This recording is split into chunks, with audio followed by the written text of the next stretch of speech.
Hello everyone, welcome to channel learn with ease. आज हम solve करेंगे अकाउंटिंग रेशियोज के क्वेश्चन नंबर 1 और 2 को चैप्टर 5 डी के गोयल की बुक से class 12 accounts. Online classes, online tuitions के लिए आप मुझे स्क्रीन पर दिए गए नंबर पर व्हाट्सएप कर सकते हो अपना नाम और क्लास। और आप अगर सॉल्यूशन ढूंढ रहे हो टीएस ग्रेवाल और डी के गोयल न्यू एडिशन बुक के, तो चैनल के होम टैब पर क्लिक करो। आपको सभी सॉल्यूशंस अपलोडेड मिलेंगे। पोस्ट सेक्शन में एमसीक्यूज मिलेंगे क्विज की फॉर्मेट में, और एमसीक्यूज के सॉल्यूशन से शॉर्ट्स में। साथ ही अब आप इस सॉल्यूशन को इंग्लिश और हिंदी दोनों ही लैंग्वेज में देख सकते हो। उसके लिए आपको ये सेटिंग का बटन प्रेस करना है, और जो ऑडियो ट्रैक की ऑप्शन है, यहां से आप इंग्लिश या हिंदी किसी भी लैंग्वेज को सिलेक्ट करके सुन सकते हो, समझ सकते हो। तो बहुत कुछ है चैनल पर, विजिट द चैनल। अच्छा लगे तो शेयर और सब्सक्राइब जरूर। क्वेश्चन को सॉल्व करने से पहले समझो कि रेशियो है क्या। रेशो है कंपैरिजन, दो डाटा का, दो फिगर का, कुछ डिसीजन मेकिंग के लिए, कुछ एनालिसिस करने के लिए। तो ये रेशो आपकी चार तरह की है। पहली है लिक्विडिटी रेशो।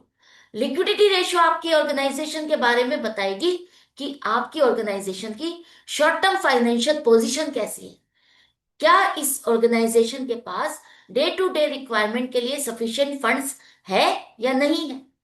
इसी तरह से दूसरी है आपकी सोल्वेंसी रेशो। सोल्वेंसी रेशो से आपका पता चलता है लॉन्ग टर्म फाइनेंशियल पोजीशन का। क्या इस ऑर्गेनाइजेशन के पास सफिशिएंट एसेट्स हैं कि अपनी लाइबिलिटीज को पूरा पूरा पे कर सके। इसके बाद एक्टिविटी या टर्नओवर रेशो, जिससे हम ये जानते हैं कि इस ऑर्गेनाइजेशन में जो रिसोर्सेज हैं उनको एफिशिएंटली यूज किया जा रहा है, प्रॉफिट्स को अर्न करने के लिए, एसेट्स को और इंक्रीज करने के लिए। लास्ट है प्रॉफिटेबिलिटी रेशो। प्रॉफिटेबिलिटी रेशो से पता चलता है कि इस ऑर्गेनाइजेशन के प्रॉफिट्स कैसे हैं, क्या सफिशिएंट प्रॉफिट्स अर्न हो रहे हैं, जो इन्वेस्टमेंट है इस ऑर्गेनाइजेशन की उस पर प्रॉपर रिटर्न मिल रहा है या नहीं मिल रहा। तो इन चारों रेशियोज का क्या रोल है, आपको ये समझ में आ गया। अब इसको सॉल्व कैसे करना है, कैलकुलेट कैसे करना है, उसको समझते हैं। तो आज हम जो दो क्वेश्चन सॉल्व करेंगे वो लिक्विडिटी रेशियो से रिलेटेड है। लिक्विडिटी रेशियो में दो रेशियो कवर होती है, एक है आपकी करंट रेशियो, जिसका दूसरा नाम है working capital ratio. Current ratio में हम कंपैरिजन करते हैं करंट एसेट और current liabilities. Current asset upon current liabilities, ये फॉर्मूला। अब इन दोनों के कंपैरिजन से हमें क्या पता चलता है कि क्या इस ऑर्गेनाइजेशन के पास इतनी करंट एसेट्स हैं जिन्हें हम इजीली कैश में कन्वर्ट कर सके और अपनी करंट लायबिलिटीज की पेमेंट कर सके। क्या इसकी short term financial position sound है। उसके लिए किसी भी ऑर्गेनाइजेशन की आइडल रेशियो क्या है, 2:1। मतलब करंट लायबिलिटीज की डबल करंट एसेट्स होनी चाहिए, तब माना जाता है कि आपके ऑर्गेनाइजेशन की शॉर्ट टर्म फाइनेंशियल पोजीशन बहुत अच्छी है। इसी तरह से एक और रेशियो है जिसे हम कहते हैं quick ratio, acid test ratio या लिक्विड रेशियो। तीनों में से कोई भी नाम आप इसे कह सकते हो। और फॉर्मूला क्या हो जाएगा, जैसा कि नाम ही आपको बता रहा है, quick assets upon current liabilities. तो यहां पर भी आपने इन दो डाटा का कंपैरिजन किया। अब क्विक एसेट आपकी क्या है, करंट एसेट और क्विक एसेट में क्या फर्क है। जो करंट एसेट से भी ज्यादा जल्दी कैश में कन्वर्ट हो सके उसे हम क्विक एसेट्स कहते हैं। और क्विक एसेट और करंट लायबिलिटीज का कंपैरिजन हम करते हैं। मतलब अगर हमें करंट लायबिलिटीज की पेमेंट करनी है तो हमारे पास क्विक एसेट्स कितनी है, क्या प्रॉपर अवेलेबिलिटी है, हम प्रॉपरली अपनी एसेट्स से करंट लायबिलिटीज को पे ऑफ कर सकते हैं। आइडल रेशियो क्या है, 1:1। अगर करंट लायबिलिटीज के इक्वली आपकी क्विक एसेट्स है, इसका मतलब ऑर्गेनाइजेशन की साउंड पोजीशन है। अब देखो, क्वेश्चन में अगर आपको सॉल्व करना है तो कैलकुलेशन करनी होगी, करंट एसेट को भी फाइंड करना होगा और क्विक एसेट को भी। तो किस तरह से करोगे।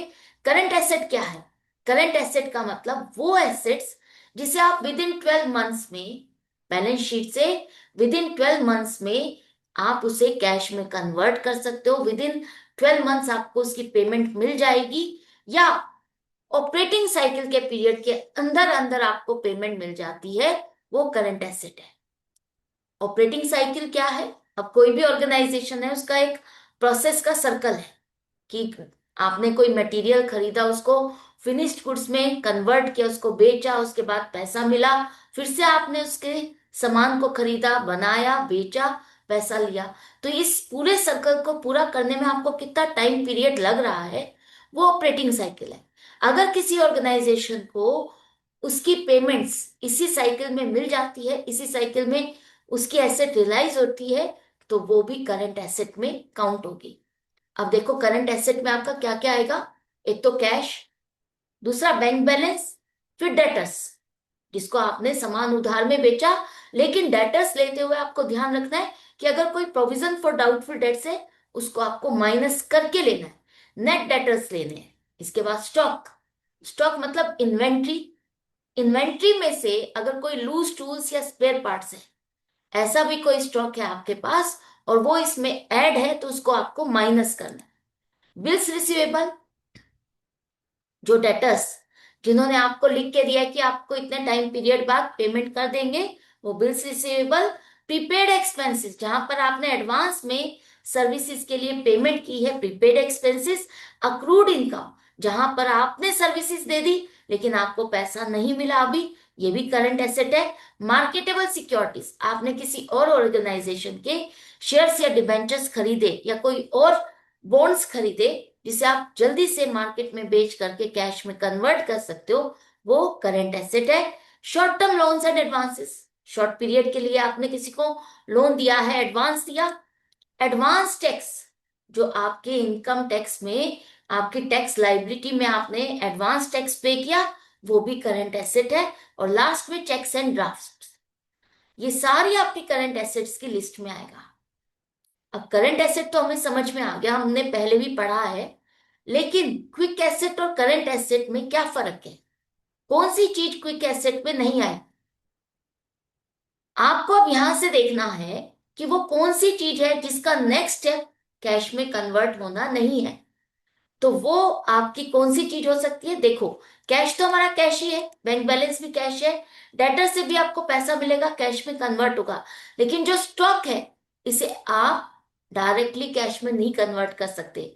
आप इसे सेल करोगे, सेल करने के बाद हो सकता है वो आपको कैश में भी मिल सकता है और डेटर भी हो सकता है। तो यहां पर आपका स्टॉक इंक्लूड नहीं होगा, स्टॉक आपका क्विक एसेट्स का पार्ट नहीं है। बिल्स रिसीवेबल आएगा। प्रीपेड एक्सपेंसेस, प्रीपेड एक्सपेंसेस में भी नेक्स्ट स्टेप क्या है? आपको सर्विसेज मिलेगी, वो आपको कैश में पेमेंट नहीं करेगा। तो प्रीपेड एक्सपेंसेस आपका क्विक एसेट का हिस्सा नहीं है। अक्रूड इनकम में आपको पैसा मिलेगा, मार्केटेबल सिक्योरिटीज में भी आपको पैसा मिलेगा, लोन एंड एडवांसेस में भी आपको रिटर्न में पैसा मिलेगा। एडवांस टैक्स, जो आपने गवर्नमेंट के डिपार्टमेंट में टैक्स पे कर दिया, वो आपको रिटर्न में कैश नहीं मिलेगा, वो आपको टैक्स में एडजस्ट करके ही आपको आपकी एडजस्टमेंट्स होती है। तो एडवांस टैक्स आपका क्विक एसेट्स में कवर नहीं होगा। हाँ, चेक्स एंड ड्राफ्ट्स, ये आपका क्विक एसेट्स में होगा। तो आपने देखा करंट एसेट का ही हिस्सा है क्विक एसेट, लेकिन कुछ चीजें हैं जो हम इसमें इंक्लूड नहीं करते, वो है स्टॉक, प्रीपेड एक्सपेंसेस और एडवांस टैक्स। ये तीन चीजें हैं मेनली जो आपको ध्यान रखनी है कि क्विक एसेट के टाइम पर ये तीन चीजें आपको इंक्लूड नहीं करनी। करंट एसेट में तो इंक्लूड होगी, लेकिन क्विक एसेट के लिए आपको एक्सक्लूड करनी है। इसी तरह से करंट लाइबिलिटीज, वो लाइबिलिटीज जो आपको विद इन 12 मंथ्स या with in operating cycle period में पे करना है, वो करंट लाइबिलिटीज है। करंट लाइबिलिटीज में short term borrowings, overdraft, long term liability converting into short term. इसका क्या मतलब है? आपने डिबेंचर वाला चैप्टर पढ़ा है। डिबेंचर में आपने एक तरह से लोन लिया है जिसको आपको पे करना है, हो सकता है 4 इयर्स 5 इयर्स में आपको पे करना है। तो जब आप डिबेंचर इश्यू करते हो तब तो वो लॉन्ग टर्म बोरोइंग्स है। लेकिन कोई तो साल ऐसा आएगा जिस साल आपको उसकी पेमेंट करनी है, उसकी पेमेंट ड्यू हो जाएगी। तो जिस साल डिबेंचर्स की पेमेंट ड्यू हो जाती है, तो वो लॉन्ग टर्म बोरोइंग से निकल करके आपके आ जाता है करंट लाइबिलिटीज में। तो लॉन्ग टर्म बोरोइंग्स की जगह आप उसको शॉर्ट टर्म बोरोइंग्स में इसको शो करोगे। फिर है bills payable, sundry creditors, outstanding expenses, unclaimed dividend. मतलब जो डिविडेंड आपने डिक्लेयर कर दिया, आपने डिविडेंड डिस्ट्रीब्यूट करना शुरू किया और कुछ शेयर होल्डर्स है जिसको आपने अभी पे नहीं किया, उनको पेमेंट नहीं हुई, तो वो भी करंट लाइबिलिटीज में आएगा। Provision for tax, provision for tax क्या है? अब आप जो है अपनी बुक्स को कब क्लोज करोगे? 31 March, end of the financial year. 31 मार्च को जब क्लोज करोगे, उसके बाद आप चेक करोगे कि आपको प्रॉफिट हुआ, क्या लॉस हुआ, क्या चीज हुई, कितना मेरा टैक्स बनता है, उसके बाद मुझे उसे जमा भी करना है। तो उतने में आपकी 31 मार्च तो निकल जाती। तो उस चीज के लिए क्या हुआ, आपका टैक्स तो पिछले साल का है, लेकिन आपने जमा नेक्स्ट फाइनेंशियल ईयर में किया। तो इस चीज को खत्म करने के लिए हम एक एस्टिमेटेड अपनी इनकम का टैक्स का प्रोविजन करते हैं, जिसे हम प्रोविजन फॉर टैक्स कहते हैं, कि हमारी इतनी इनकम होगी, उस पर इतना टैक्स हो सकता है। तो वो प्रोविजन फॉर टैक्स भी आपका करंट लाइबिलिटीज में आएगा। Calls in advance, calls in advance shares वाला चैप्टर याद होगा, जहां पर कोई शेयर होल्डर आपको एडवांस में आगे की कॉल की पेमेंट करता है, तो वो करंट लाइबिलिटीज में आएगा। क्लियर है? अब करंट लाइबिलिटीज भी आपको समझ में आ गई, सारी चीजें आपको समझ में आ गई।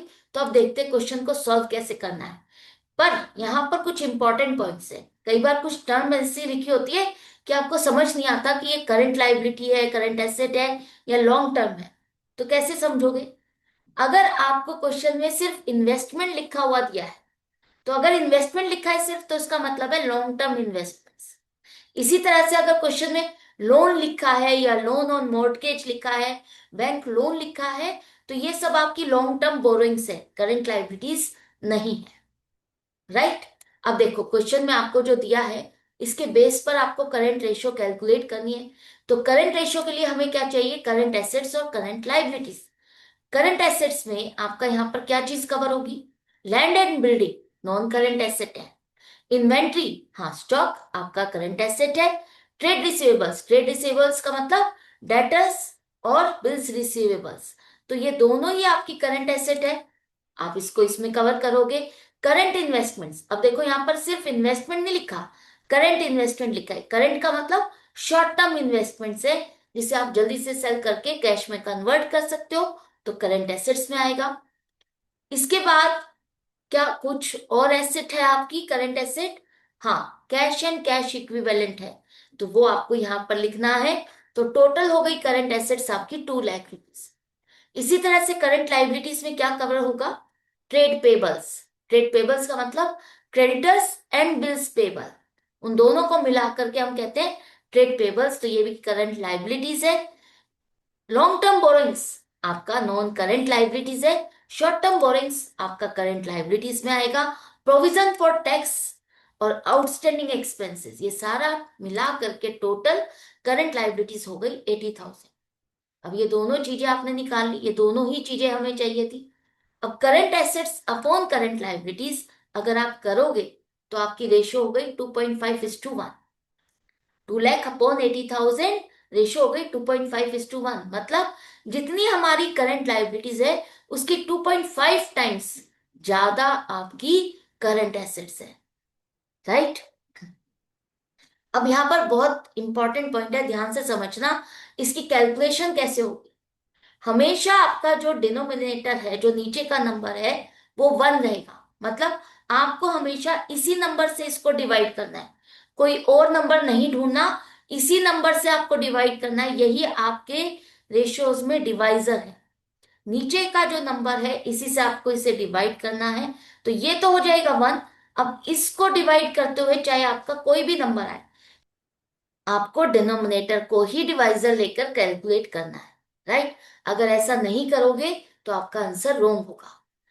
अगर इसी पर ही आपको एनालिसिस लिखना हो कि करंट रेशियो तो आपने निकाली, अब आप इससे क्या डिसीजन निकालते हो, आप इससे क्या एनालाइज कर पा रहे हो, इससे आपको इस ऑर्गेनाइजेशन के बारे में क्या पता चला, तो आप एनालिसिस में लिखोगे the short term financial position of this organisation is sound as its current ratio is more than ideal ratio 2:1।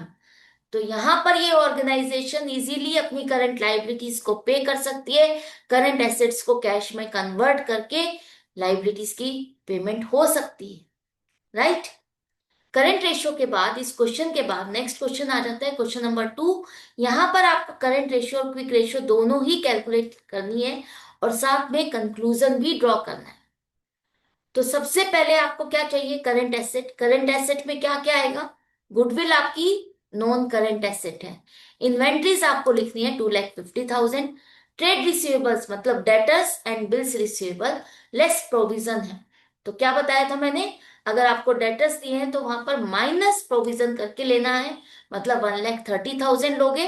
Investments, अब इन्वेस्टमेंट्स के साथ शॉर्ट टर्म लिखा है, तो अगर शॉर्ट टर्म लिखा है इसका मतलब लॉन्ग टर्म तो है नहीं, तो यहां पर ये करंट एसेट है जिसे आप ऐड करोगे 30,000। Expenses paid in advance, expenses paid in advance का मतलब प्रीपेड एक्सपेंसेस, किसी को आपने एडवांस में पेमेंट की है उसकी सर्विसेज के लिए, तो 20,000 ये भी ऐड होगा। कैश एंड कैश इक्विवेलेंट 40,000 ये भी ऐड होगा। Accrued income 10,000। ये सारी चीजें ऐड करने के बाद टोटल करंट एसेट हो गई 4,80,000। अब आपको चाहिए करंट लाइबिलिटीज, जिसमें क्या ऐड करोगे आप, सबसे पहले short term provisions 20,000। Short term provisions का मतलब क्या है, या तो इसमें इनकम टैक्स का प्रोविजन होगा, प्रोविजन फॉर टैक्स, या प्रोविजन फॉर डाउटफुल टैक्स। दो चीजें कवर होती है शॉर्ट टर्म प्रोविजंस में, वो आपके करंट लाइबिलिटीज में आएगा। Short term borrowings, bank overdraft, ये भी आपको लिखना है। Trade payables and expenses payable मतलब आउटस्टैंडिंग एक्सपेंसेस, सबका टोटल करो 1,50,000 करंट लाइबिलिटीज हो गई। अब यह आपने दोनों चीजें कैलकुलेट कर ली, तो रेशियो क्या होगी, 4,80,000 अपॉन 1,50,000, 3.2:1। 1,50,000 से इसको डिवाइड करो, 4 जीरो से 4 जीरो काट दो, उसके बाद 15 से 48 को डिवाइड करोगे तो 3.2 आएगा।